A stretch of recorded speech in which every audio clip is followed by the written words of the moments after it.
Good evening. Hello, guys. It's Monday. It's time for the another episode with me, Ray, and this is the Late Smoke, the show of cigar nonsense, talking, and all kind of stuff cigar related. Tonight, episode 69, and as usual, it's Monday, and we're live. So welcome everyone. We are live in YouTube. We are live in Instagram. Feel free to throw your questions, suggestions, comments, jokes, whatever you want to do. And if it's cigar related, I'll probably mention it. I'll probably answer. And yeah, let's do it. As usual, probably we'll wait a few minutes until everyone else join in. And I expect another portion of very interesting and weird questions from one of the guys in one of the guys in in Instagram, in YouTube. I've seen already people joining and start commenting. Right, tonight on the agenda, as usual, what I'm smoking. I've already started smoking. I actually started smoking an hour and a half ago, so you can see I'm still on like 5 inch, so it was a pretty big cigar. Also, what I'm drinking as usual, a bit of news. There's a little bit of ranting in some point of the news, of course. You know, I promise one of my dear viewers in YouTube that I'm gonna start. I'm gonna try to rant at least once a week. So there will be a little bit of that one. Of course, the worst and the best smoke I have through the week, and we will finish with some cigars from the collection, from the vault, what I call it. So, right, I think everyone is about to join now. So pretty much all the people around. Right. So some people join already and throw some comments. Happy Saint Patrick. Is that not tomorrow? I mean, I don't usually celebrate Saint Patrick. I mean, I'm not familiar with lots of the celebrations here, but I think Saint Patrick was 17, or maybe if it's 16, apologies. So happy Saint Patrick for everyone. I haven't checked that one. So I'm not I'm not in a, if I knew it's Saint Patrick's today, probably I would put some green stuff, not red, to be intact with the celebration. But yeah, apologies to any Irish viewers. I don't know when it's St. Patrick. S is 69, so get my coat. Okay.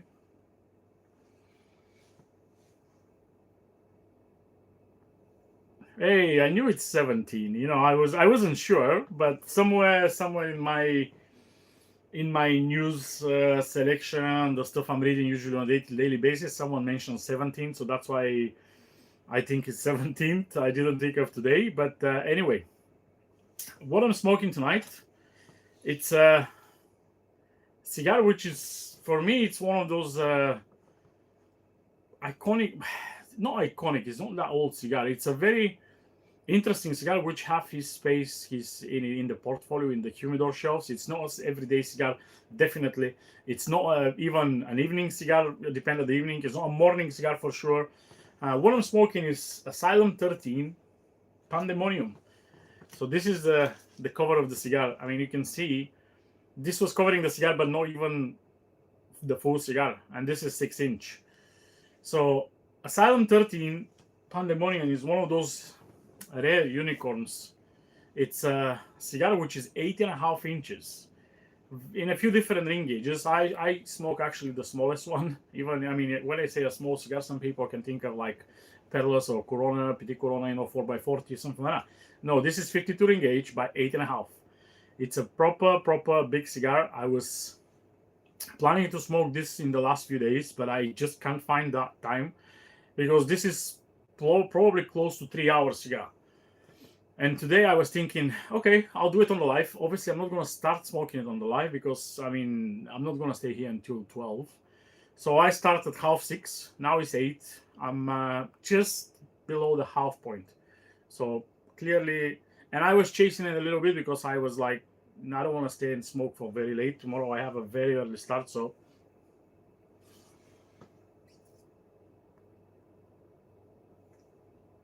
but yeah, Asylum 13 is a part of CLE. CLE is Christian Luis Eroa company, the Honduran company, which is used to be part of the Eroa families with a very long history. In this project, if I can call it project, because Asylum is a little bit separate project from the standard CLEs. Asylum is as far as I know, it's a shared company between Christian Eroa and Tom Lazuka. So I have the opportunity to meet and have a very nice and interesting conversation one night with Tom. It was just a few of us, and we were talking for all kind of stuff. And this guy, for me, it's legend. And yeah, he basically told. I asked him why Asylum. Where did I mean, the name is weird, obviously. And he says, we were sitting one night in the bar and we were joking with Christian that I want to make a 70 ring gauge cigar, 7x70, and he was like, "This will be a madness, Asylum," and they did it. So that's how the Asylum started. I believe they were one of the first, maybe second company which start with 7x70 cigar. I know Drew Estate used to do the Moved series, the My Uzi weighted tone, which was slightly before that, and that was 7x70. So the Asylum series usually are big ring gauges, massive cigars, crazy. I don't think they do very small ring gauges, and this is one of the smallest one, 52 ring gauge, obviously 8.5 inch. It's crazy big cigar. The cigar itself is made in Nazca, in Nicaragua. It's 100% Nicaraguan puro, which is also a rarity these days. The cigar itself is not, I would say, medium plus body with enough spiciness. It's not a mild cigar for sure, but it's not heavy. Imagine if this was a super heavy and strong cigar. This will like knock me down. I'll be already laying down and I won't be able to do the life.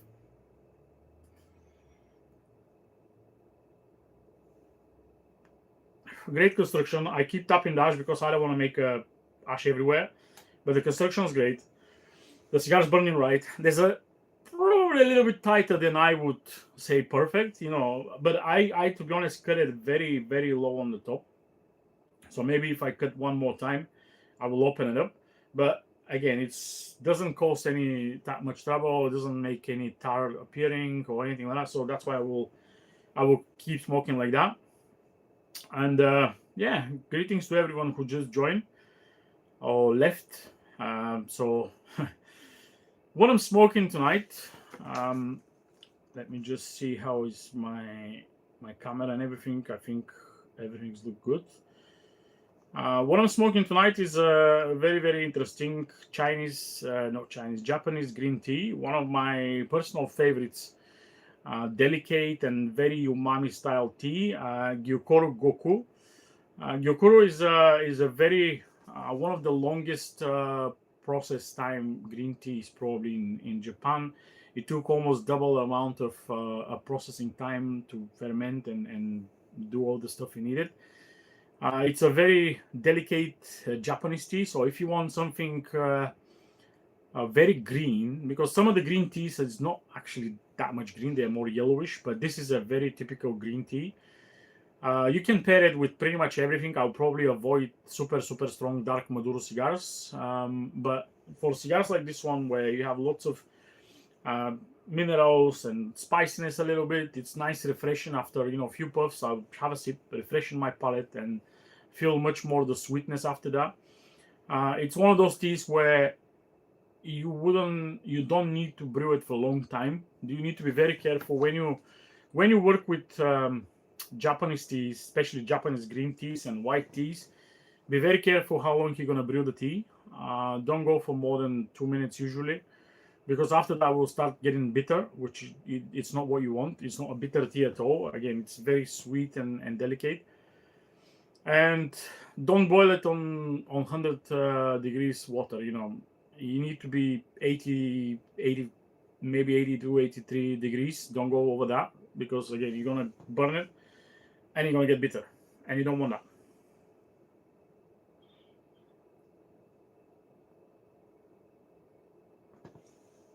So that's my pairing tonight. Let me know what you're drinking, what you smoking. If any of you smoking, I know it's Monday evening. It's not a very usual time for all you guys to smoke, maybe, but yeah, let me know. I mean, it's Monday evening in UK.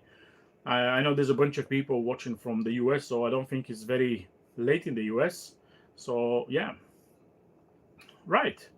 And now, as the tradition run, we're gonna start with the new section, and of course with the few releases I want to mention.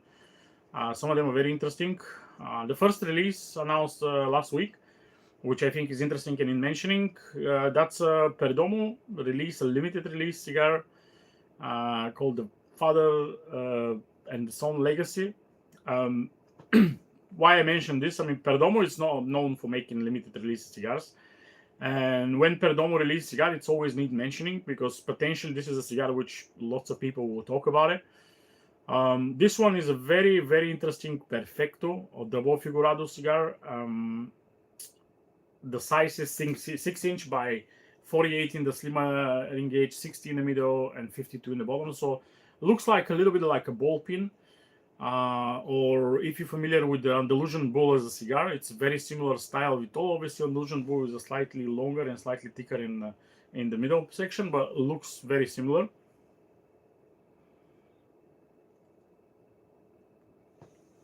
The cigar itself will be in 3 different versions. It will be Connecticut, it will be sun-grown, and it will be Maduro. And with a very respectful and interesting price of $15, which is, come on, massive cigar, not an expensive one. And I'll give you that to Perdomo. It's a company which make a lot of cigars, but they very, very rarely do very expensive cigars. Maybe because they're vertically integrated, they do everything in-house, all the tobacco. Very rarely, as far as I know, Nick Perdomo buying tobacco from different people. Predominantly, he uses his own tobacco. He have his own box factory. Literally, in the factory, there's a box department who making all the boxes there. That's also probably save money. Yeah, this specific cigar will came in a 50 count chests. So that's a very unique, releasing a big cigar because that's a massive cigar. Coming in a 50 counts, that's massive. I mean, I can just imagine how big will be that box.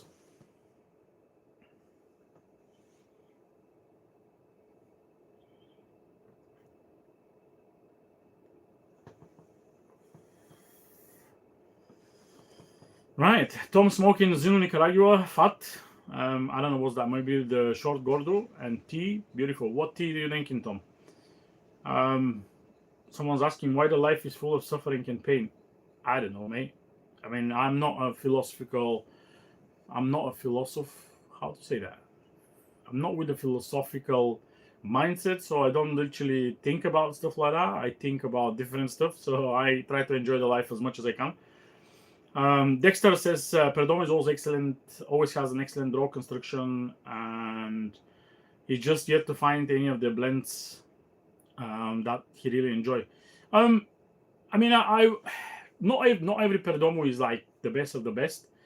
Some of the Perdomos are quite linear, but the ones I like, I usually like the 20th anniversary. I like the 12 Barrel H on the Sun-Grown or the Habano.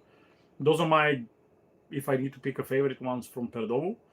I haven't tried the legacy lines. Those are apparently very good, but I'm still yet to try some. So regular loose tea, Baris, no problem, Tom. On the train heading to the lounge to smoke the Tuaje TGS BTB. That's from Truth and True Moments in Instagram. I haven't smoked that one. That's from the Great Smoke New to Tuaje. I think I've seen it, but I haven't seen it. I haven't smoked it. And Coco in YouTube smoking Toscano Garibaldi. Beautiful.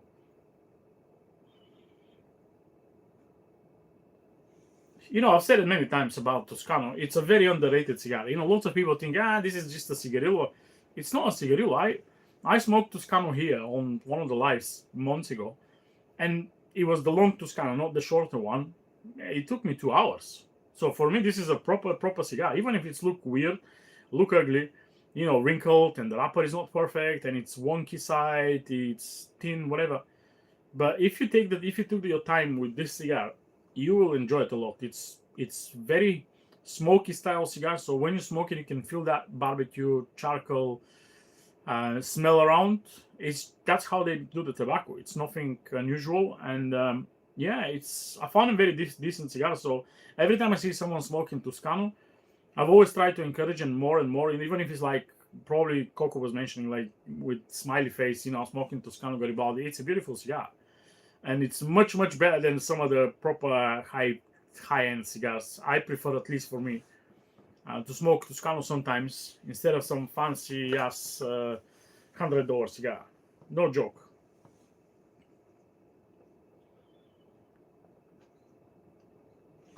So will be definitely interesting to see those Perdomos, how that will be received. I mean, and the other question is probably we will see Perdomo venturing more into the limited releases now and much more releases. Like what's the probably the current trend here?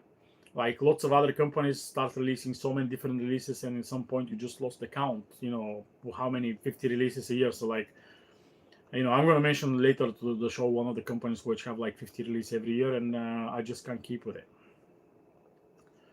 The other interesting and super cool release, at least on paper, Davidoff releasing finally another cigar in the core line, standard production, not a limited fancy ass cigar. They releasing Puro Dominicano, which used to be back in the time limited release, but I believe now the blend will be very different. Probably they didn't mention it's all Dominican Puro, so the tobacco they using it's all Dominican with a combined age of over 30 years, which again I don't know why they keep mentioning. This is another marketing trick, and I've seen it now in a bunch of other companies. They start announcing, hey, the combined age of the tobacco here is 20 years, it's 25 years and stuff. I don't know why that matter. Why that matter? It's so many other companies doesn't announce that one, even if they use lots of old tobacco. But again, if Davido do it, probably it's a great example for other companies. Say if those guys do it, we can do it again. We can do it as well. So I mean, using 6 or 7 leaves of tobacco, 32 years on 6 or 7 leaves of tobacco is under 5 years. So it's not even that old tobacco. But yeah, definitely will be a cigar which I wanna smoke. I wanna try. They release in short robusto, Corona Larga, and Perfecto. And the Davidoff Perfectos are usually very slim and elegant, 5.5, 6 inch by 50 usually. The price on those are between $20 and $25, which is okay. I mean, we know Davidoff, most of the releases they're well above 40, 50. Now the standard production going 20 something. Maybe slightly towards the high end of the standard productions, but that's Davidoff. This will be part as well from their black line, which for me it's have phenomenal cigars. Yamasa, Escurio, Nicaragua. I'm not that keen, but the other two, Escurio and Yamasa, for me are great cigars. Even the late hour Winston Churchill, I think you can class as a dark or black series, and that's a great cigar, especially in a Churchill size. So we'll see what's the feedback on that. I'm pretty sure people will start talking much more about this cigar. And as a newcomer standard production Davidoff, just look towards the end of the year. This cigar will be in lots of rankings. This is already a candidate to be in the top rankings of the cigars. Even I haven't seen the cigar personally, but when Davidoff does do stuff like that, usually they go quite high in those rankings. True moments. I mentioned Viaje in Instagram. Viaje is, I mean, that's the conception of Viaje. I don't think Viaje ever been a company which rely on their standard productions.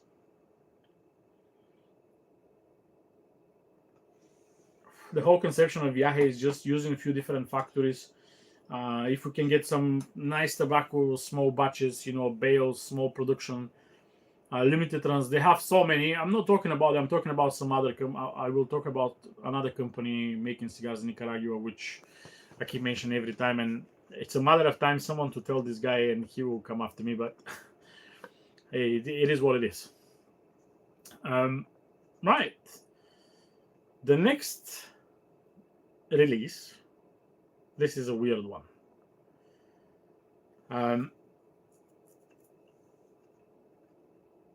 Okay, S is on same opinions as me, like Escurio and Yamasa.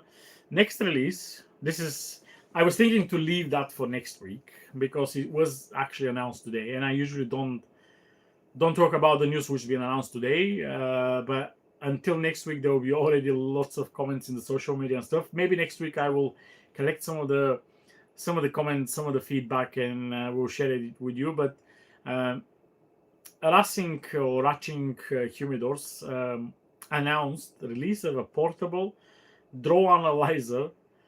I mean, it's when I read it, I saw a picture first. I didn't read that. I just saw the picture and I thought they were releasing one of those. Those are the devices which measure the humidity in the cigars. This is I mean, nothing fancy. It's I don't know, 15, 20 pound, whatever you can call it. I don't know what you can call that one. Humidity tester. And I thought it's the same thing. They're releasing something fancy. But then I read the topic, the name. Oh, they're releasing a draw tester, portable draw tester. And then I was like, okay, let's read the newsletter and see what's it about.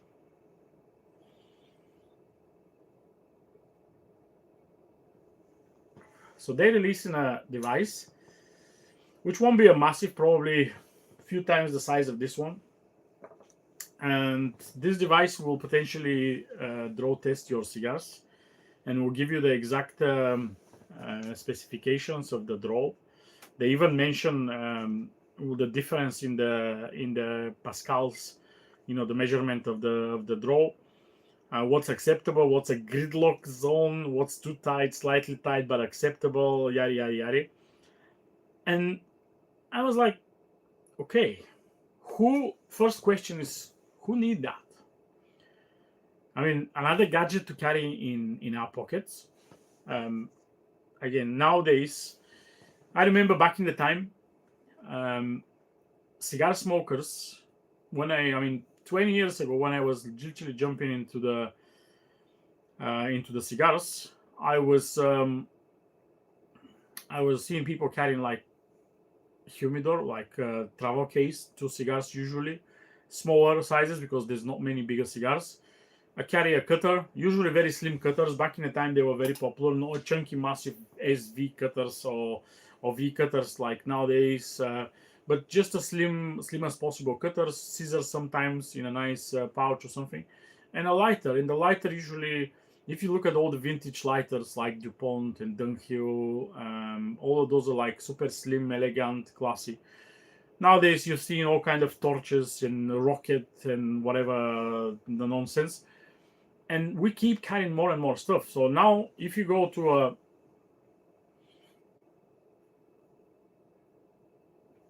let's say you go into smoke a few cigars with a friend, especially if you're not going to a cigar lounge. If you go to a random place where obviously you need to bring the equipment with you.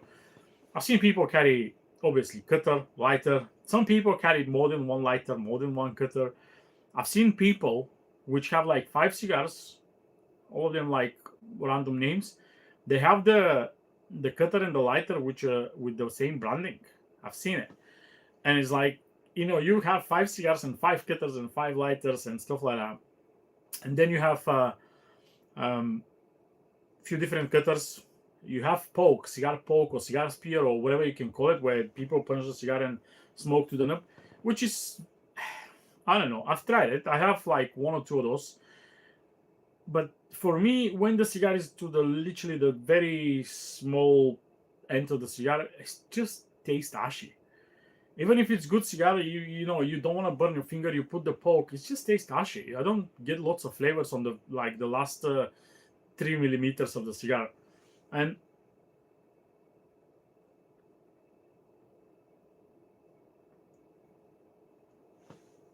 then you have people carrying draw tests, perfect draw. Especially if you smoke Cubans, you usually have a perfect draw. Then you have cigar stands, all kind of cigar stands, from leather cigar stands to metal to a massive porcelain ones.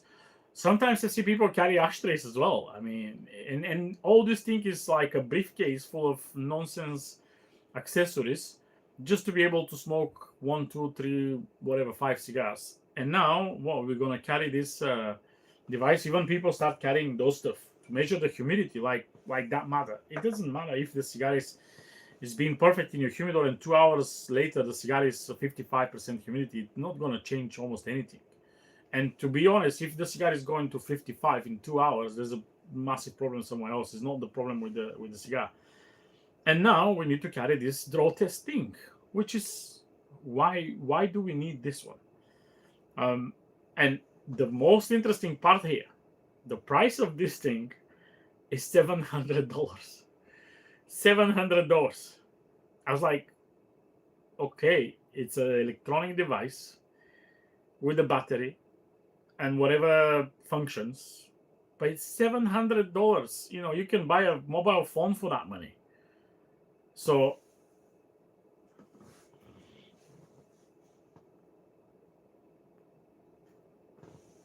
$700.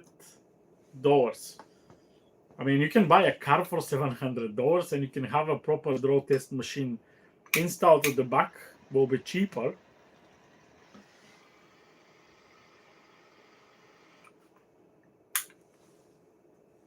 So I was joking with someone earlier.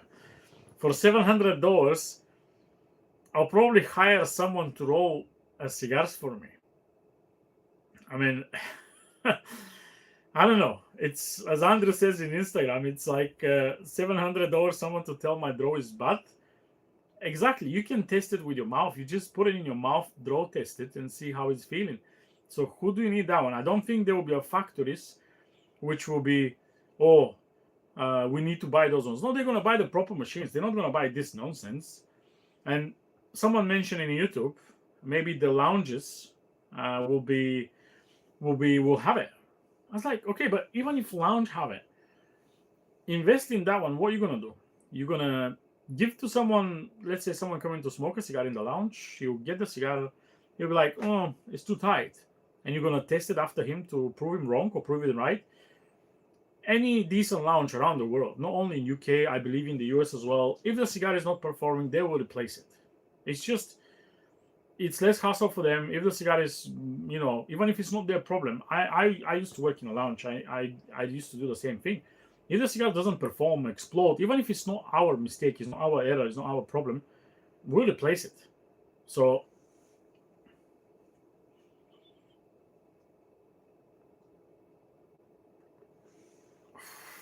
I don't see who's going to invest in that. You need to be, I don't know what kind of nerd to draw test every cigar and say, oh, this is 320 pascals, the cigar will be perfect. Also, sometimes when you lit the cigar, the burn, the combustion change. So you can't draw test the cigar without cutting the cap. Even if you V-cut the cigar, that can change the draw.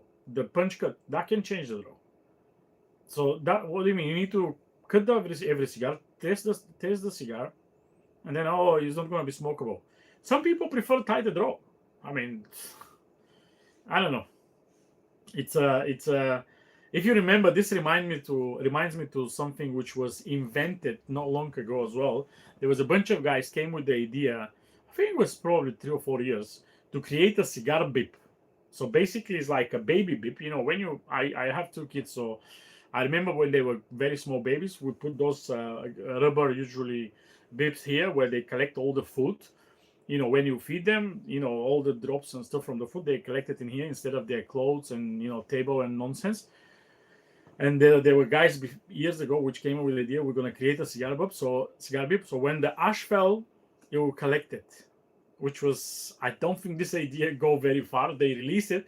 I haven't seen anyone smoking with this nonsense, having the cigar bip and collecting all the ash. You just tap the ash in the ashtray. I mean, if you tap the ash, it's never going to fall in your lap unless you try to play, longest ash, etc., etc.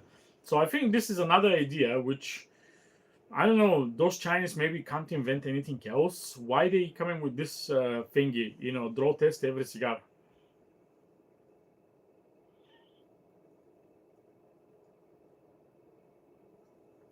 Andrew says he needs a cigar bib.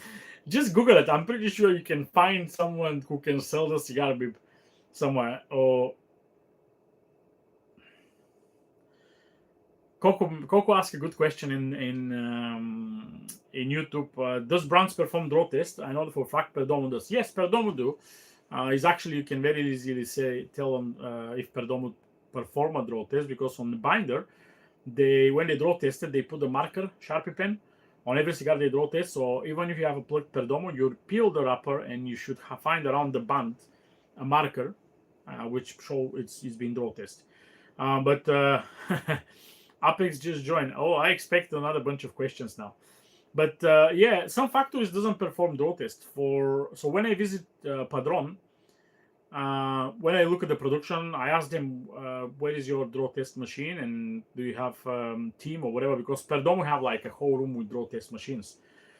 And the guys from Padron told me we never draw test the machine, the cigars. We trust our rollers with the hunt and everything. We believe every cigar it doesn't need to be draw tested. And to be honest, I don't remember smoke the plugged Padron.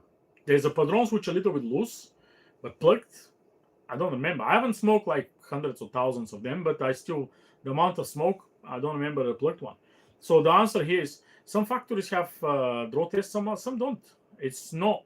I mean, if you're 100% sure in your rollers, maybe you don't need it.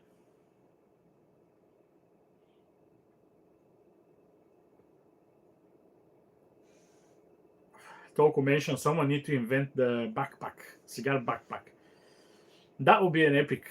I mean, the cigar guerrilla, he invented those pouches which are like holsters where you can put all kind of junk in there in cigars and accessories.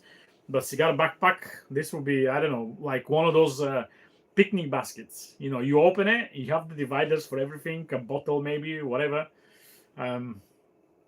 So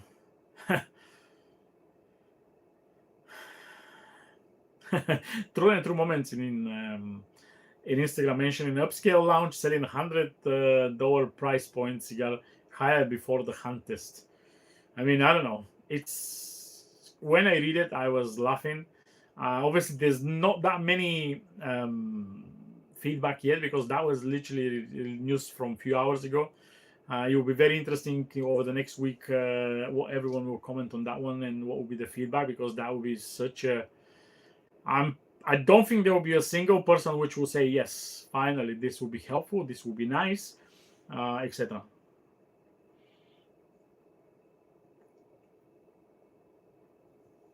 I think, if I remember right, it must be last year or year before, the Cigar Medics, another company for interesting accessories, they were releasing a portable draw tester, but their portable draw tester was proper machine where you can bring it to the factory or maybe cigar rolling event where you can draw test it. But it was still, portable, but it was proper commercial, proper manufacturing device. I don't think I've seen anyone using it. They didn't announce the price. I don't think it will be cheap either. But this thing, the Chinese thing, and I'm pretty sure, I mean, they will release this in a few weeks, one of the shows in the US. I'm pretty sure in maybe 6 months from then, maybe by the end of the year or the early next year, you can find those stuff in Temu, in Alibaba, and all those Chinese knockoff websites for like 20 quid.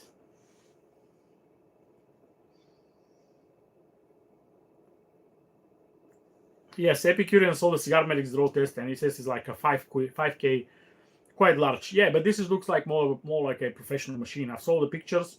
Look like proper equipment where you don't carry it. You don't need to carry it in your backpack to test your machines. It's more of a, if you're a small production, you want to draw test machines. You don't want to buy those old school draw master test, whatever the name was.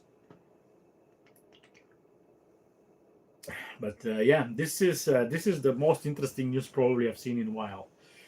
Portable draw test machine device. That would be fun. So, are you excited about this news? Because I'm excited. I want to see it. I'll probably, because Racing will be participating in the UK trade show, which is in May, and I am probably 90% sure I will see this machine, so I will be able to play with it and see how does it feel. But yeah.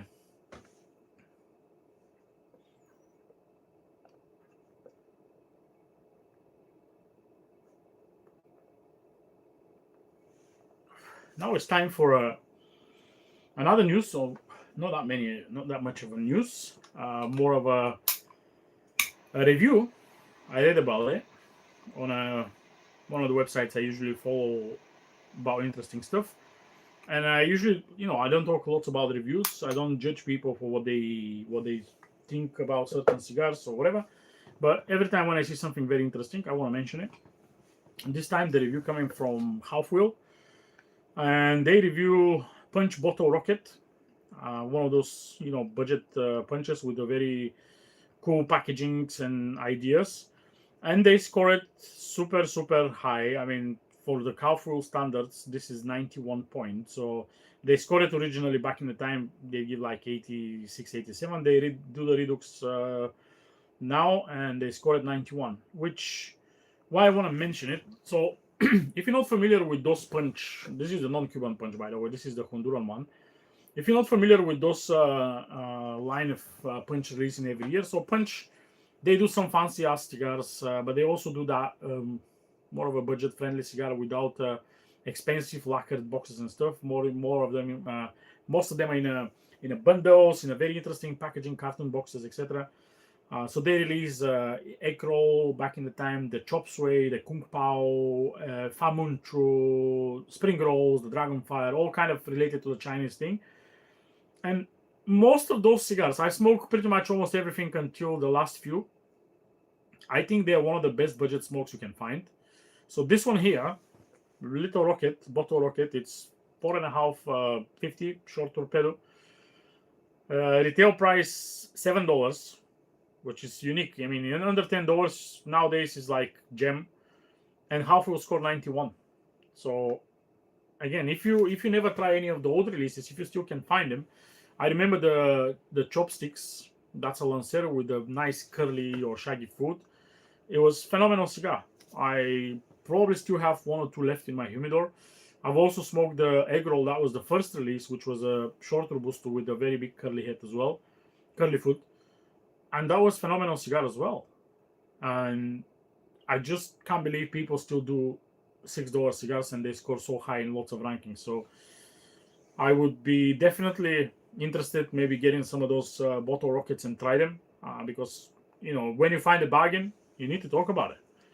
That's what I'm thinking. I mean, it's maybe some of you wouldn't agree, but come on, if you find a $6 cigar, $7 cigars, and it tastes amazing, why not?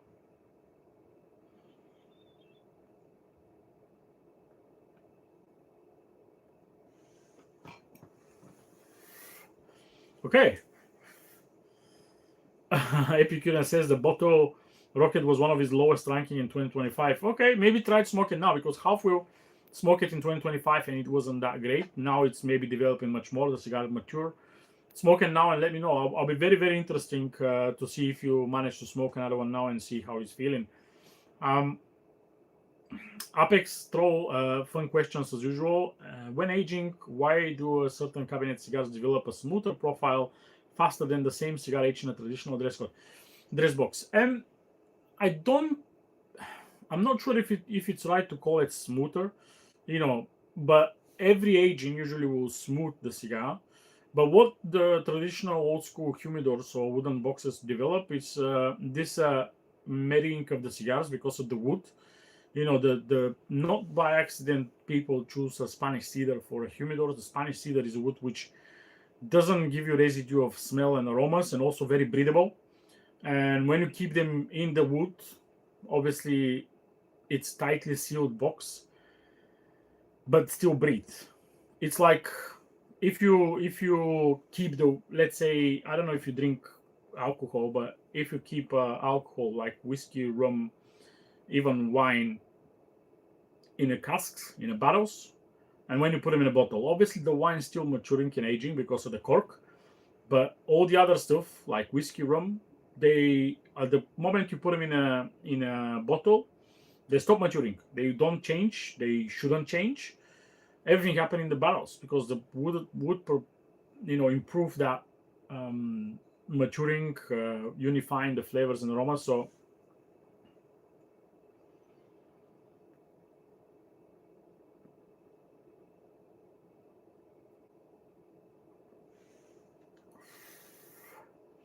Apex have a 10 years old Cuban that has a perfectly white ash but keeps going out. What specific action should I take to save it without damaging the delicate aged tobacco? I mean, the white ash, first of all, it's usually nowadays you won't see very white ash on Cubans, to be honest. And every time I see very white ash on Cubans, I'm always joking this is not a Cuban tobacco, it's maybe something else. Because the white ash is a characteristics for a very rich soil of nutrients, magnesium, potassium, etc. And Cuban soil is very tired. I don't think they have the nutrients to treat the soil. That's why the Cuban ash is usually blacker and darker. And when you see a white ash, that's nice. Maybe 10 years ago, probably the ash was the soil was still good. That's why you have a nice white ash. Why going out? It can be lots of different reasons. It can be even the way they roll it. It's not something you can do. I mean, if the cigar's going out, 9 out of 10 is a problem of the cigar how it's rolled. Sometimes it's a humidity issue, but if you have no other issues on other cigars, most likely this specific one have a problem with the rolling. So I don't think you can save it. Sometimes I'm annoyed as well when I keep relighting some cigars. Cigars start very well. After the first start, you just die, keep relighting, and just I'm pissed off.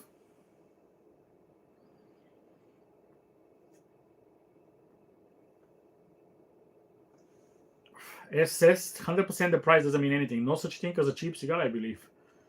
Well, I don't know. For me, there's a cheap cigars, but a cheap as a price, not a cheap because they use like shit tobacco or anything. No, cheap because it's $7.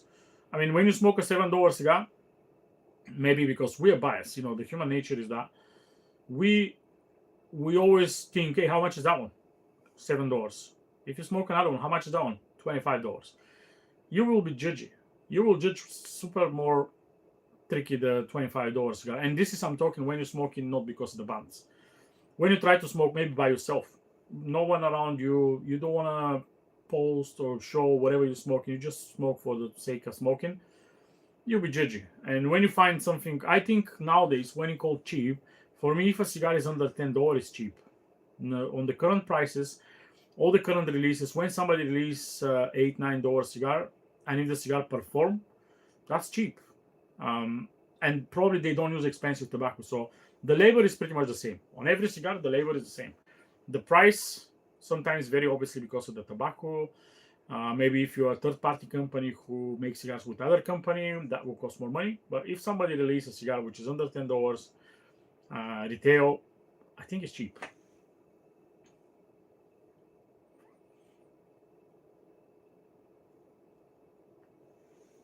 In UK, for £20, you can buy cheap budget or really good, well-priced stick. You just don't know without any experience. Exactly. That's why I've always said, when you a new guy which doesn't know much about the different brands, what to expect from cigars, you want to smoke a cigar, ask. Go to the lounge, go to the club, go to the, even if you have some friend which have lots of experience and you trust him, ask. There's nothing wrong to ask about, hey, how this cigar smoke? What should I buy for £20? What should I buy, if I like this and that? Go to any cigar shop and lounge. If the people there are decent, and I believe most of the shops and lounges in UK actually have very knowledgeable people there, just ask. There's nothing bad. I sometimes, when I start, obviously with the cigars, I don't ask that much now, but when I buy alcohol, I still ask. And even if I pretend to know quite a lot about alcohol, when there's something this, I'm going there and ask, hey, what's this about? Tell me about it. Give me some hints, maybe if I can try it. To try it. Coco mentioned for the cheap cigars, you have some Rafael Gonzalez 5 6 years ago, and they were very good. So yeah, they're not that cheap anymore. But you're great. You're right. The Rafael Gonzalez Perlos, for me, was the best Cuban budget cigar for a while. I mean, it's a very light cigar. It's very mild, very light cigar. But if you want something cheap from Cuba, I wouldn't go for, Guantanamera, Quintero, whatever was the other one, JLP. I'll go for Rafael Gonzalez. It's very underdog cigar, very underrated blend. And I still believe the Perros are very decent. I think the Coronas de Londres is a little bit different, and I don't class it that good, but the smaller ones, great.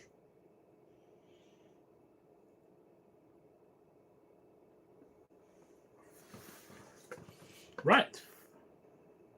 Next one. The last news for today. It's actually from the UK's government. We need to mention the voting in the parliament with the generational ban. So most likely the generational ban will happen. I don't think this is avoidable. I don't know if it's gonna last long, but I think at least for until a new, if this one go through, because it will go through. The question is when. If this happens sooner, I think we'll go through, but until the government change, once the new government take over, whoever the party will be, again, I don't care about politics, but if the government change and there's a completely different party take over, I think they will change this generational ban because it doesn't make any sense, and there will be much more problems with that. The other news coming from that voting and that parliament discussion was they still hasn't separated cigars from all the other tobacco products, and I think this will be if it happened, this will be the biggest achievement probably any government did anywhere around the world to separate cigars from any other tobacco products. I think we still have a chance to do that. There's still lobbying and there's still talks about separating handmade premium cigars from all other crops out there. So I hope they will do that. We need to wait now and fingers crossed they will do it, but we'll see. But even if not, I don't think it's the end of the world. It's a bad thing. Maybe we'll start, make a lot of anecdotes and jokes like some guys after, certain years, the 1 year difference and one of them can't buy cigars, the other one will buy it. So that would be a very fun to go, two old dudes going to a cigar shop and can you buy me a cigar because I'm not allowed, I'm underaged. And they both like 50s.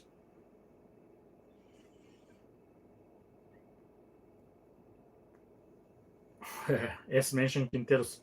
I haven't found the Quinteros which I want to smoke again. So for me, they're not that good. Maybe you'll be lucky you smoke much more than me. I smoke only a few Quinteros and they all been, I don't want to pay that money.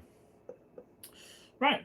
On this note, this were the interesting news. The interesting news is from around the world. Someone says, how is it going, Ray, on Instagram? Hey Jane Do. I have no idea who you are. But yeah, so on this note, now it's time for what's the most interesting and what's the most non-interesting cigar I smoked in the past week. And I will start with the tradition, the one cigar which I wasn't a big fan, which is a very big surprise for me. And this was Dumbarton Mi Querida Ancho Corto. So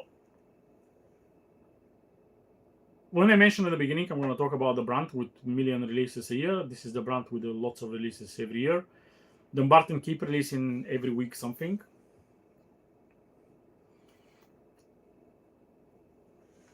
And most of the releases are pretty good, pretty decent. But I found something, in the last year or so, especially when I was started adding and doing reviews in the website, I keep smoking Dumbartons occasionally.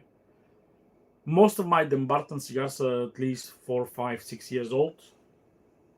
I don't think the brand aged very well. I have some disappointments, especially from this Ancho Corto is 2019, 2020, I believe. I still have half of the box. And the cigar were very good when I bought them. And this specific one, I smoked it a few days ago. It just tastes sour, tastes bitter, it was wonky burn. I did a few reviews on the website on the different Dumbartons like Mi Querida, Sobremesa. I don't think they age well. So maybe it's just my opinion. Maybe I'm too biased in some way.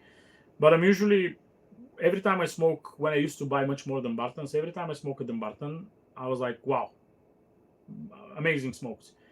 And now when I smoke a little bit aged stuff, they just don't feel the same way.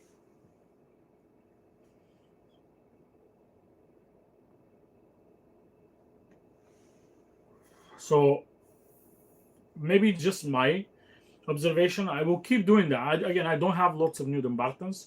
I have enough Dumbartons, but I will keep monitoring every time I smoke Dumbarton. I'll be very particular, I will make notes. I want to see if that's actually continuous trend. That for some reason I have no real explanation here why this has happened. Why the cigar just doesn't perform the same way as when it's being released. Um, no, definitely they got worse. So in Instagram, the question from Aaron, they got worse. It's not any. I mean, if it's not an improvement, it's fine. But again, when I smoked those cigars quite fresh, just of the release, they were amazing cigars. Some of the best cigars I've ever smoked with them Barton. But when I leave them for like 4 or 5 years, the same cigars, even from the same boxes, they just don't age well. They just don't taste nice. There's a construction issues. Either I'm the most unlucky guy, and I have literally the bad luck getting a very not a consistent blends, not a consistent boxes. But some of the cigars I have, they're not even from the same boxes. They're just from a different batches, and I have them from different places and different people. And it's just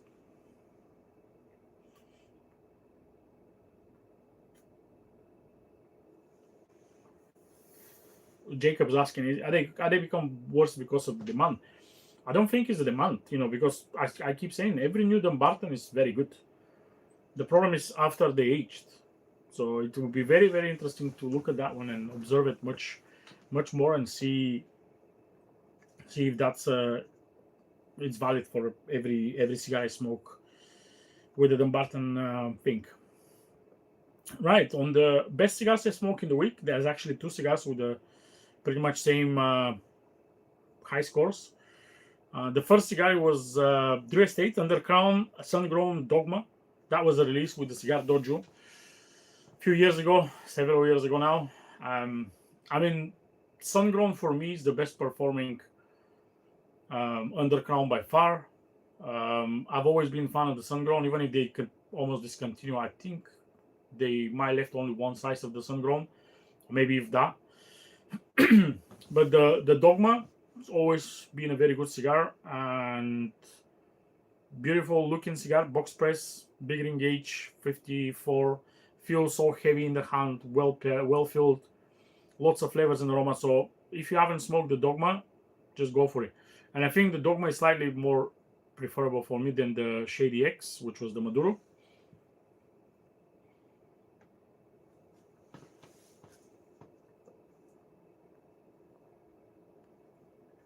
And the other one is just a cigar which I posted the review before the show. This was Room 101, the 14th anniversary cigar. I'm usually, I'm a bit of a fanboy of Room 101, but of course they have some cigars which doesn't perform well. But the anniversary series, I still have quite a lot of the 10th anniversary, 11th. The 12th wasn't that successful in my opinion. The 13th was all right as well. And this was my first 14th, and it's phenomenal cigar. So unfortunately, I don't have any other. This was the only one I have, and I don't think they're long gone probably. This one specifically was made by AJ Fernandez, 100% Nicaraguan cigars, Nicaraguan tobacco, all from his own farm, which is another great point here. I keep saying AJ do much better cigars for other people than probably his own. And this is a great example. If you haven't smoked the 14th anniversary, the one with the red band, go for it. It's a great cigar. Maybe the age is perfect now. It's already 2 years, I think, since the release, 3 years. Perfect for smoking. So grab one, smoke it. For me, it was very, very decent smoke. And maybe one day I'll find another one.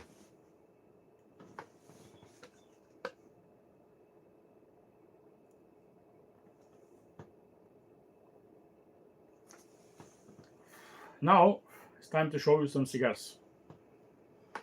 We are almost an hour in the talk, and we're going to start with a brand called Mountain Union.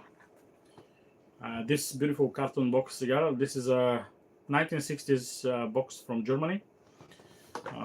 Let me just see my cameras, how they look.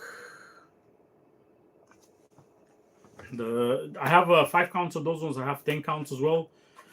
It's a beautiful carton box with beautiful lithography. The cigars actually have a cellophane, which is not very often see that in the old German cigars. Pre-V cut, mix filler. Lots of shiny stuff on the cellophane. I don't know what that is. Like the last week, there was another example of that one. Typical short perfecto sizes. Yeah, usually those cigars are very peppery. For some reason, I smoke lots of those ones. This was actually one of those brands which I smoke lots of them. Very peppery cigars. You know, when you smoke it, it's like lots of pepper. But yeah, it's another piece from the history. There's different sizes on them. All of those are different. I have like 3 or 4 different sizes. They're all pretty much the same blend, same idea. Just nice old vintage stuff with lots of pepper.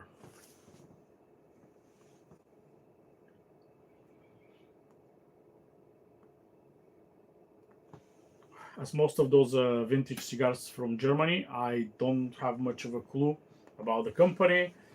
When they start, when they make cigars, there's literally no information about that one. And to be honest, even places like Copilot, ChatGPT, whatever the encyclopedias, there's no mentioning of that. So my only knowledge is from the people when I buy them. Some of them doesn't even know.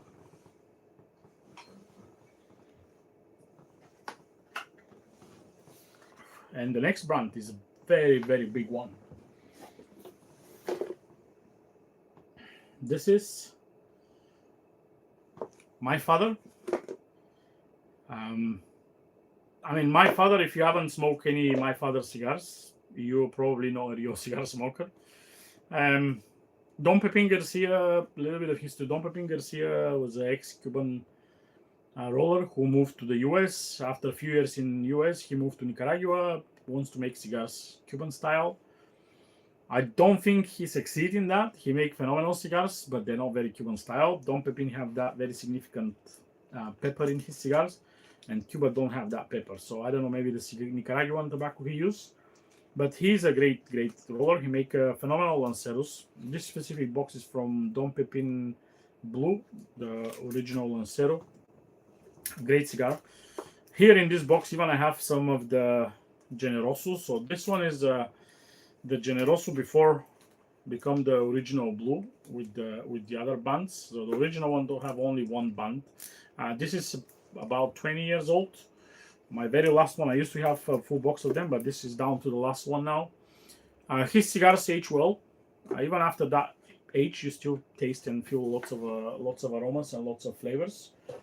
I have another box here with some other my fathers. Again, it's they do the Connecticut Le Bijou. It's a cigar which we talk so much about it. La Gran Oferta. I don't need to go for all the different blends of my father, but if you never try my father, it's a mistake. You need to find one and you need to smoke one. I will show you some rare stuff here. So when my father do an event, he give away those packages, those boxes with 3 cigars. They call them the My Father Special S. I smoke one for review in the website, so if you're curious, this is 2020, March 2020. I'm not massive fan of those ones. I think they're just the cigars made for a special event, and in some point in the US, there were lots of raving about collecting those, and people paying crazy money for those packages. I was lucky enough to get one of those years ago, but they're nothing too fancy. They were just a special cigar made for an event.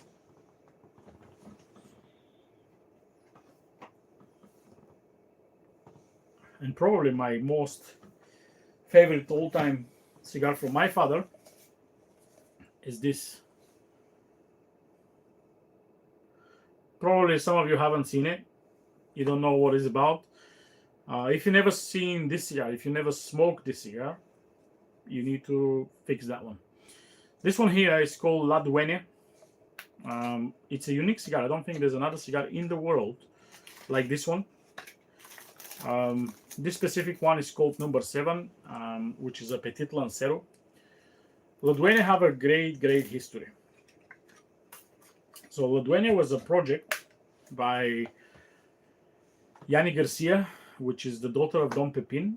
And she always wants to have a cigar.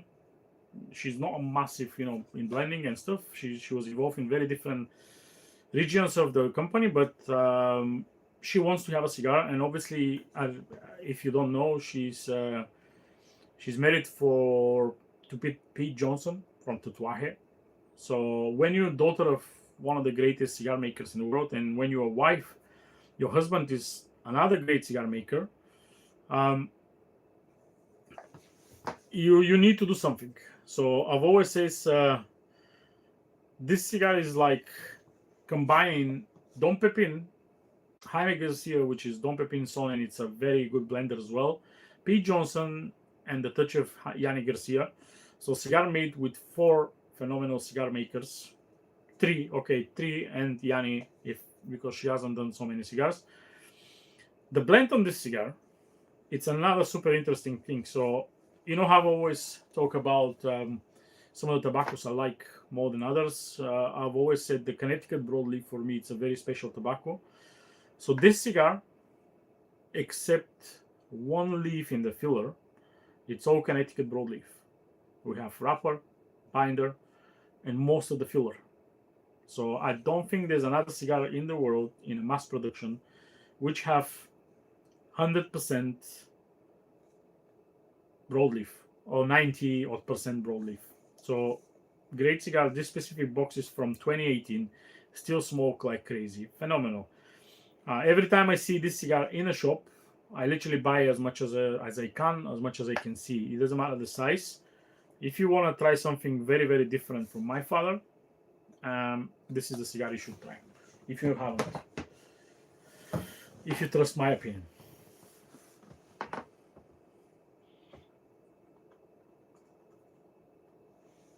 Coco's asking what I'm thinking of the black Don Pepin. What was the black one? The Cuban Rounds. I don't remember smoking it recently. I don't think I smoke a lot, maybe a few. I used to have a My Father sampler with all the different cigars they release. I haven't smoked it recently, so I don't remember a lot. So I'm sorry I couldn't be more clear here. In my opinion, what would you prefer, Plasencia Etefal or Avo Limited Edition La Trompeta? Apex, obviously, lives on the show for a while. That's a very tough choice.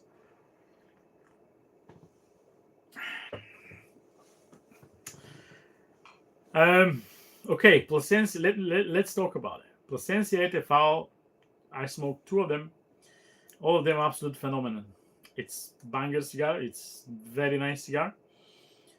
Avo limited edition La Trompeta, I haven't smoked one recently because I don't have any. Every single one I smoke from La Trompeta, I've always said this is one of the best cigars Davidoff ever produced. It's the best Avo limited edition by far. I used to have the collection with all the limited editions of Avo. Most of them are literally not worth smoking again, but the Trompeta, there's something in this cigar which is spectacular. Or like some other people says, sensational. I mean, don't quote me on that. I mean, there's other people which call it sensational on every cigar.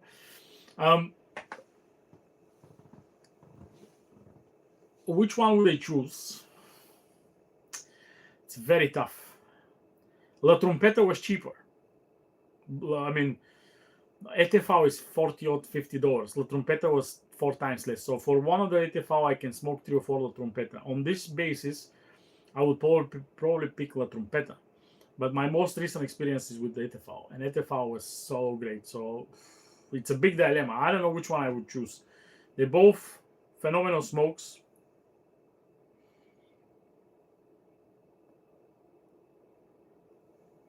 Both limited editions. Both of them are not existing anymore. I mean, you can still find ETV somewhere, but La Trompeta will be very challenging. It's almost 13, 14 years since the release. I don't know. I don't want to give you a exact answer. I have both cigars have benefits. Which one I would choose? Maybe the ETV because I smoked it recently. The price point of the Trompeta was better.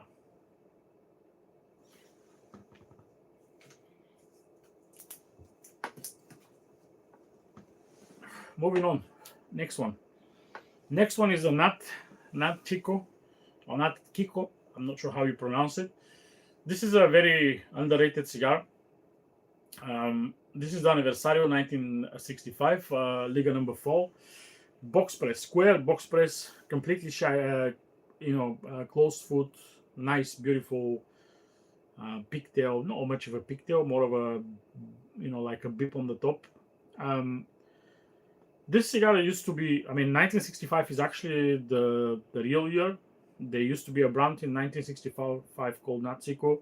They were very budget cigars made mostly with the leftovers of the cigar. They were one of the cheapest cigars on the market until 20 years ago, when one of the retailers in California, I think, he decided to buy the rights for the cigar and then restart the whole production. They were still making cigars at that time, but they were petrol station style cigars. He continued with that legacy, making cheap cigars, very cheap, under $3, I think, in some point, and until 2012, 15, he changed a little bit the company to making slightly better cigars, slightly more expensive, still not like $20 or something. They were $10 ish, and most of those cigars are actually really, really nice. So made in Nicaragua, using lots of different tobaccos. And I still believe it's one of those cigars where probably you've seen it, you're thinking, never seen this name. But if you haven't tried any of those ones, go for it. It's a great cigar, not an expensive one, look nice, presentation is really nice, and yeah, it's one of those brands where it's just not that popular. Didn't pick it up, so.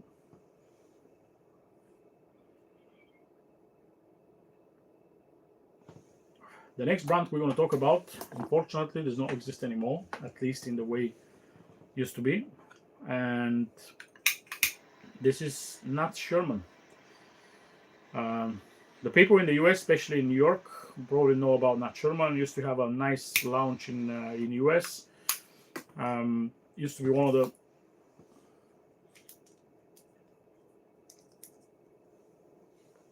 high-end brands over there. Those are the two examples I have of Nat Sherman.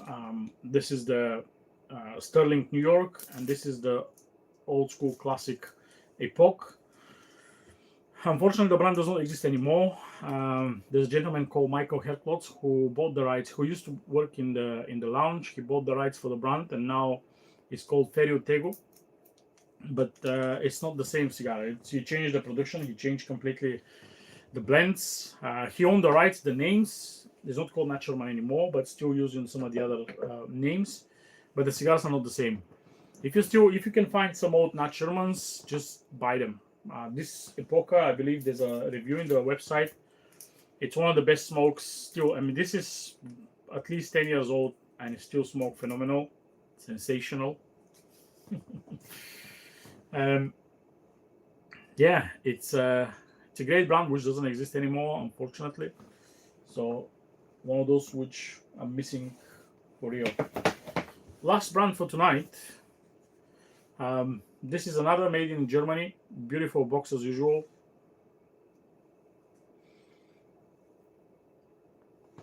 This one is called Newhouse, and as far as I know, the brand started in 1886. This specific box is from the 60s with the nice clasp. I haven't seen cigar boxes close and open like that. It's a beautiful clasp, bronze metal. I don't know what metal is that one. And the cigar have lots of papers all over the thing. When you open it, this specific line is called Barcelona. Nice presentation, beautiful paper which explaining all the story and everything. Unfortunately, it's in German. I haven't translated recently, so my German is not great, but it says basically they made 1.5 million cigars in 1886. So imagine that. That was a massive production back then. The cigars came with a cedar, very old school, not a pre-cut. This time is not a pre-cut. It's not a perfecto. It's a robusto with the 109 cap. Cedar with a beautiful band, very old school. Food band as well over the cedar, and yeah, typical presentation for the years. I smoked one of them. I don't really remember how that tastes. It's been ages ago, so I need to probably light another one. At the back of the box, you can see old school writing, made in Germany, the same way as back in the time Cuba and Jamaica write it in the 50s, in the 60s, even before that. It says special private blend, finest selection. So maybe this was a cigar made for some special customer. It's the packaging. It's proper wooden. It's not like one of the carton boxes. The cigars look much more, with the cedar and everything, much more presentable, much more luxurious. So another great piece in the humidor. Again, it's a very beautiful box. I love the looking on the box with all those, all those different lithographies and stamps, and yeah, right. So that was the collection, the selection from the cigars tonight.